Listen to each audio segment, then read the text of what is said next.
ఒకలో గౌరవం లేదు నా భార్య దగ్గర, నాకు నా భర్తనే గౌరవిస్తలేదు. ఒకరిని ఒకరు గౌరవించుకోవాలి. భార్య బలహీనమైన ఘట్టమని ఎరిగి గౌరవించాలంట, భర్త శిరస్సును గౌరవించాలంట. రెండు గౌరవాలు వేరు, ఒకేలాంటి గౌరవం కాదు. కానీ గౌరవం అనేది essential for a marriage life. ఎంతో మంది ప్రేమిస్తారంటారు, ఇంట్లో గౌరవం ఉండదు. రే రే అని పిలుస్తారంట భర్తని. భర్త కూడా ఓకే పెళ్ళయ్యే వరకు. తర్వాత ఏంటి రే అంటూ గౌరవం లేదు కదా. ఇక్కడ ప్రేమ వివాహంలో మామూలుగా గౌరవం కనబడదంట. పద్ధతి ప్రకారం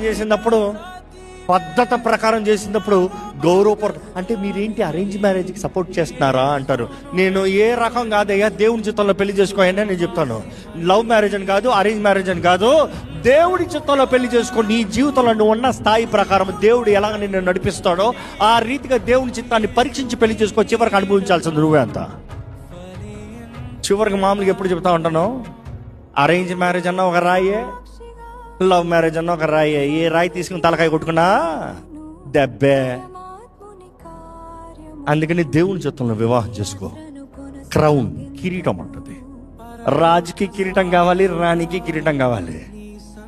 దేవుని చిత్తములో నిర్ణయములు చేయాలంటే దేవుని ఎడల భయం కలిగినప్పుడు మాత్రమే ఇది దేవునికి అంగీకారమా